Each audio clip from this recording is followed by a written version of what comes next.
Welcome back to the Manor, Entropians. Julian McBain here, and today we are back on the trail of migration. So I'm going to start this episode off by apologizing for any sound quality issues. We've been having some mic issues since yesterday, and this is Saturday night about 22:15 Eastern Daylight Savings Time. I don't know what the hell happened to my mic settings, but they went to shit. I actually had to, so here's what I had to do in order to make everything turn out to about 80 to 90% quality level that I had before.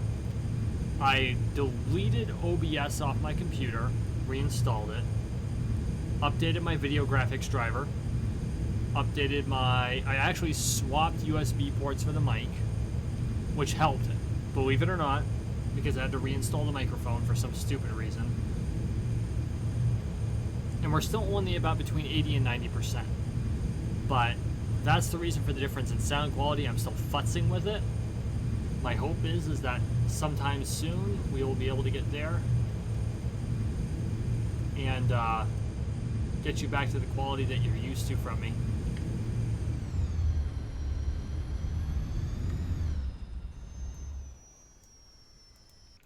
In the meantime, we're going to go around these chickens. Grab some long tooth.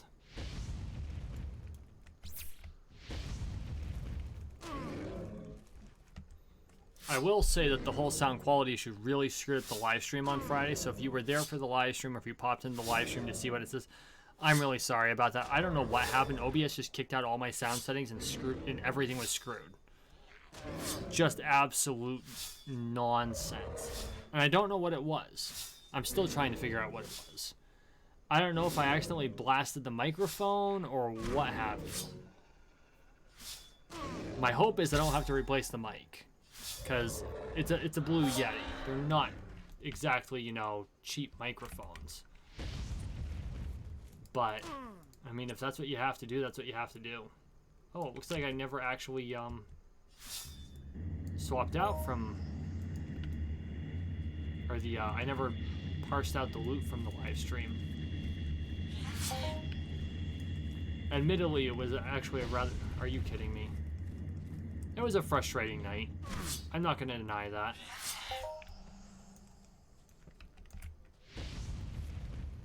I mean, hell, my first global of the night I couldn't even put up because the sound quality was so bad, which I might anyway, just because it was like 125 or 127 fed global, but it's not like it was a HOF, you know?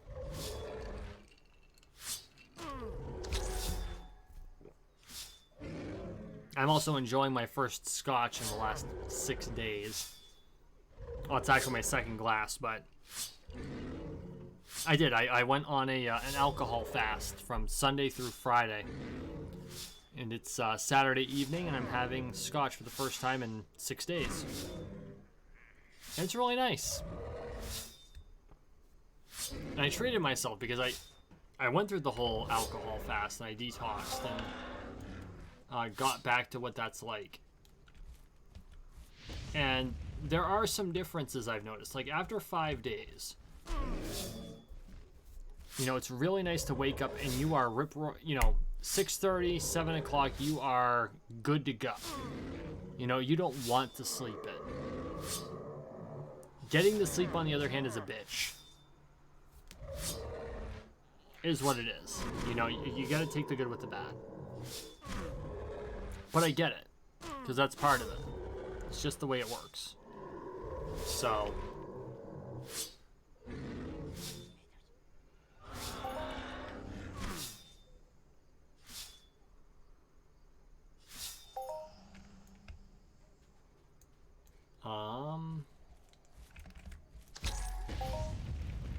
sigh. I want to target the long tooth I'm pointed at. Nope, target the chicken to the right. And see, this is why I drank.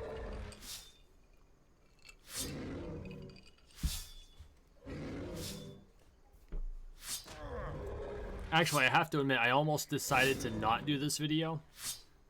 Which, I'm glad I'm doing the video, but it's Saturday night, it's 22:15. Well, 22:20 now. And like most Saturdays, my family's having a fire in the back, and there are friends over, and you know, chit-chatting and enjoying the fire. And I don't normally go out there and enjoy the fire, but I decided to go out there for a change. I think part of it's because of Corona. You know, when I get to go to my camping events on a semi-regular basis, it's not as important. But I haven't been able to go camping in almost a year. Actually, it's been a year, because the last time I went to a camping event was Labor Day of last year. It's been almost 12 months. So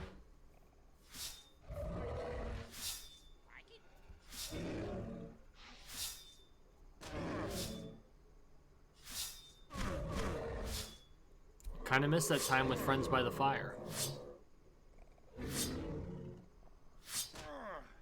Thankfully, though, I do have friends coming over tomorrow. We're going to do a little bit of the stabbing thing.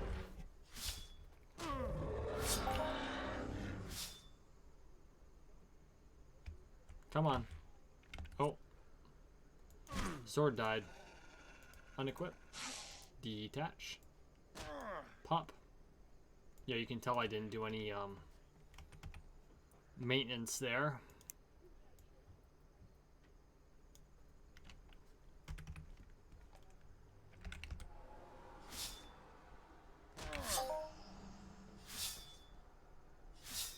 Evade. Thank you.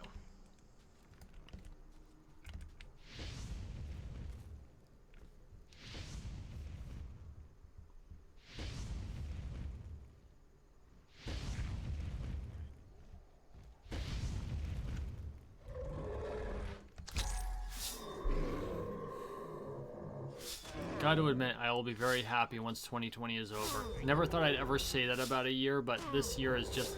I was looking forward to 2020. Like, all the jokes about 2020 tonight. And it turned into a shit show. Like, why? Why did 2020 turn into this? It wasn't even the fun apocalypse either. We could have had a zombie apocalypse. We could have had Fallout. No. We're gonna have the Rona. Not a real apocalypse. It's like a dry run. And nothing fun happens. Like, no Mad Max, no Fallout.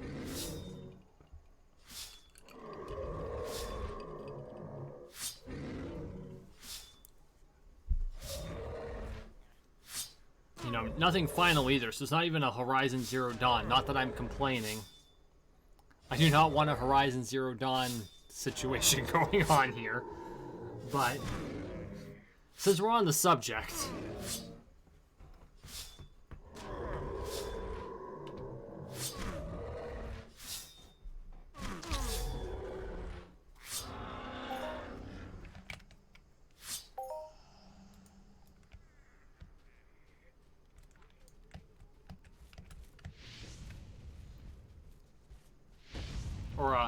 or my time at Prioria, which is post-apocalyptic, believe it or not. Speaking of which, I really need to spend more time in that game. I was doing the live streams, they didn't catch on. It's a really like Animal Crossing level game. It is. It's real quiet and laid back, and you don't expect to draw a lot of excitement out of it. I thought for a while it might be, and maybe there is.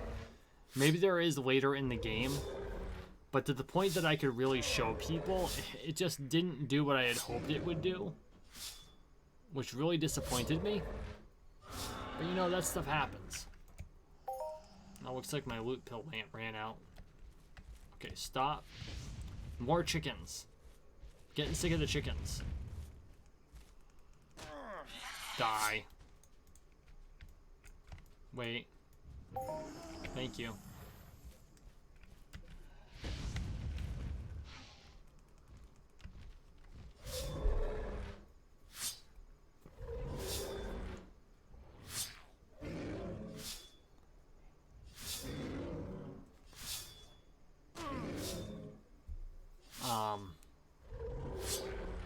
Lost my train of thought there for a second. Got stuck on the chickens.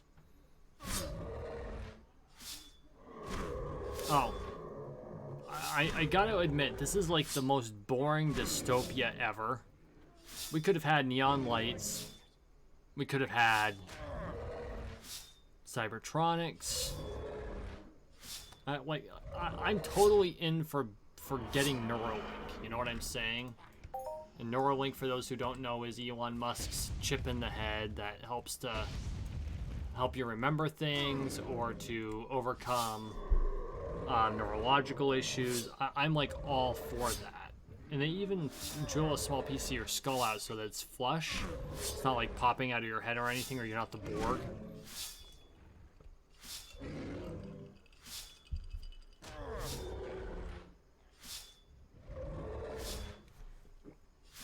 But I'm all for it. I would totally do it. Nope. None of that shit. None of the fun stuff. No multipass. You know, Fifth Element level. No Blade Runner style garbage. No. Most boring dystopia ever. And I don't know if that's good or bad. I really don't. Because I was looking for wetware. I wanted to be able to plug the USB port into the back of my neck and just go diving into the internet. You know, Ready Player One level VR. That would work.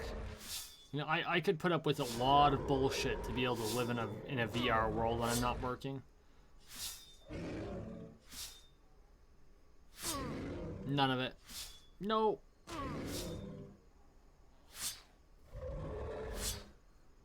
Nothing that you'd hoped for. I'm just gonna sit here in a video game and kill chickens all day. When our target are these big ass dinosaurs.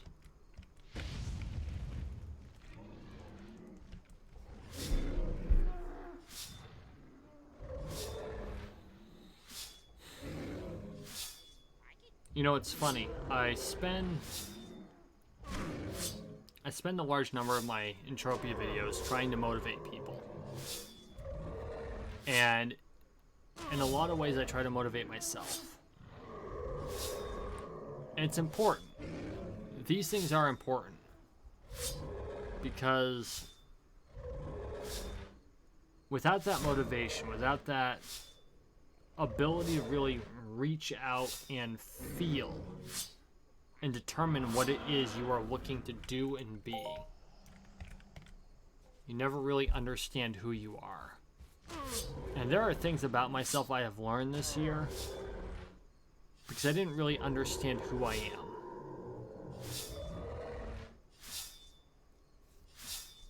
And I've learned it over the last couple of years, really, but this year really kind of capped the whole thing. And you would have thought I would have figured out last year when Moana, I watched Moana for the first time, and you can laugh at me if you want over the Disney film, but seriously, I really enjoy the film because it's someone figuring out who they actually are. Like, they're torn. They live between two worlds. That's what she does, is she lives between two worlds.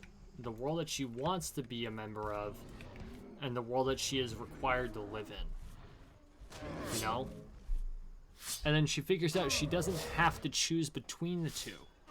She can be both. And she went on this grand journey, and by doing so, she figured herself out. And I went on a grand journey once, and I figured myself out. And then I came home, and I put my shit together. And then, well, frankly, shit fell apart.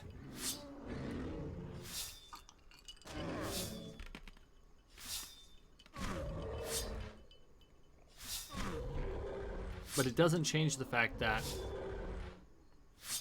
a lot of things came together.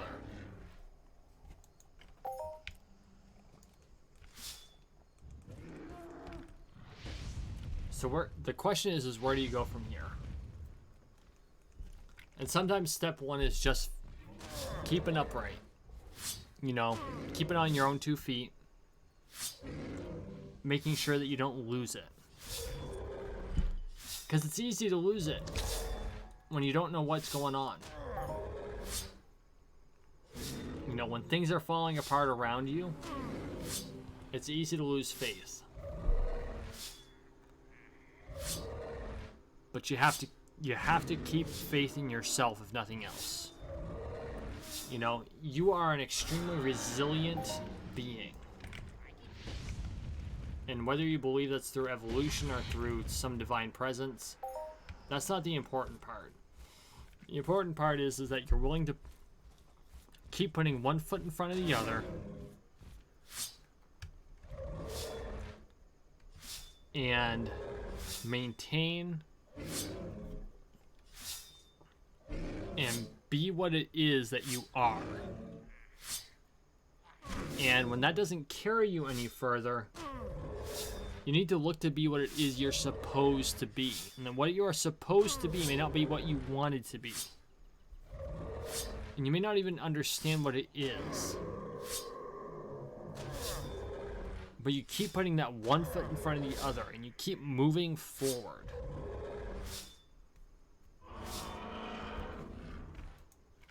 And as long as you keep moving, you're going to make it through.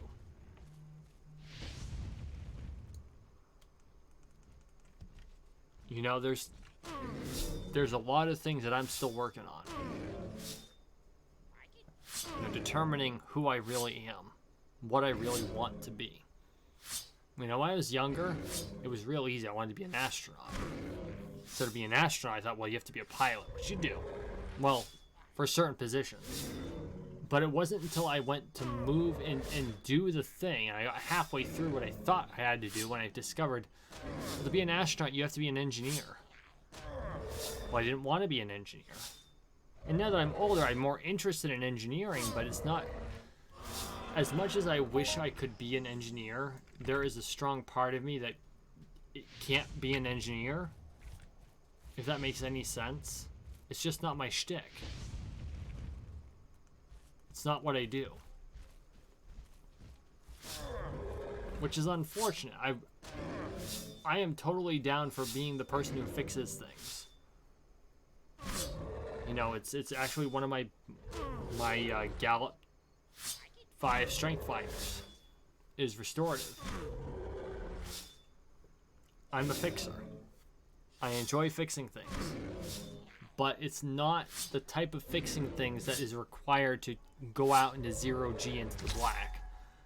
And although going into the black is really still on my bucket list, like, I will find a way to make it to the black.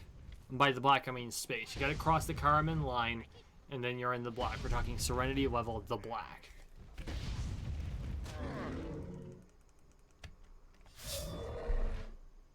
But it took me a long time to figure out who I am and what I'm doing here. I'm here as a mentor. I'm here to teach. I'm here to motivate. And you know what? Sometimes I'm going to be better at it than others. It's part of how it works.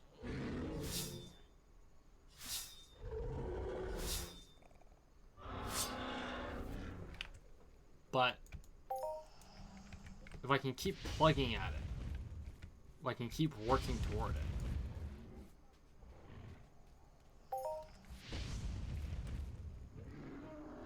that's what really matters. Because that's what it takes to really push and figure out who you are as a person. It's not about the...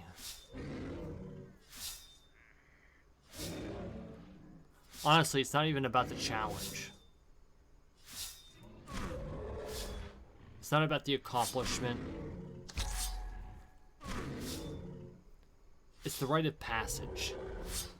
And I've hammered on this over and over again, and I'm not going to get too deep into it, because you all know how I feel about rites of passage, because I got a rite of passage that really caused me to change how I operate in life. But it's really about how you yourself change when you go through the rite. How do you personally change when you are faced with the hardest thing you've ever made an attempt to do?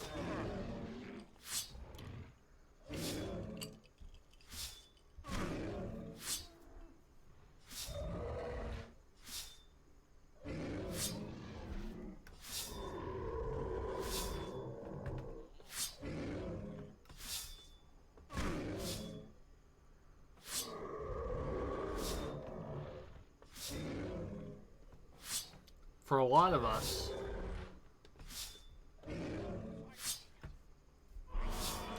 a lot of people don't get challenged. They're not forced to push themselves. They go to work every day. They collect their paycheck. They do the job.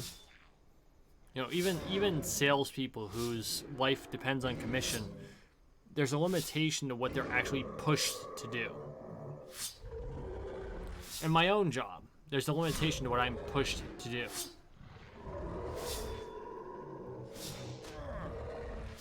But it doesn't mean that it's necessarily an endpoint. It is a benchmark. Like this is how I make a living, right? Well, how do I make it so that living's better? It's not like the test I took when I got my scar. It's not like when one becomes a U.S. Marine. It's not like when we goes through any form of combat training, or even through combat itself, which is its own rite of passage. They're all its own rites of passage, right? You know, combat training is one thing. Going through actual combat's a totally different being. And I'm not talking sports combat. I'm talking the actual thing, which I thankfully have not had to go through yet. Although I'm not convinced it's not going to happen in my lifetime. It's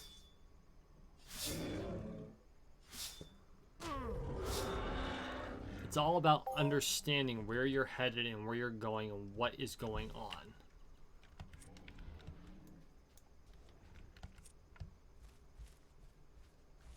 You know, in the Babylon 5 mythos, the Vorlons ask one question: who are you?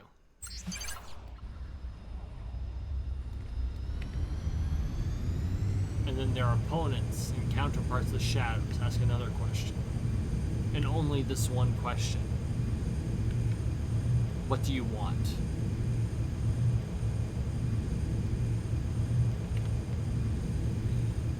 And so I'm going to propose those questions to you. Who are you? What do you want? Where are you going? Who do you serve? And who do you trust?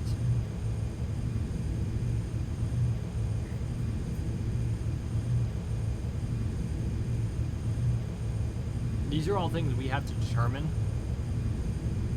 to make a better life for ourselves. And it's going to take time, and it's not going to be easy. But if we do it, we may find a better life on the other side. Anyway, thank you for watching. Thank you for listening. Please like, share, and subscribe down below. We are on the road to 13 million subscribers, one subscription at a time, so make sure you subscribe. Also, please consider going to patreon.com/Julian McBain if you want to support my work. You will get the ebooks, The Modern Entropian, and Personal Finance for Gamers if you become a member. You know what, guys? I really appreciate all of your support, even through all of the difficulties. Doing this has been an adventure, and I can't wait for tomorrow. We'll see you in the next one.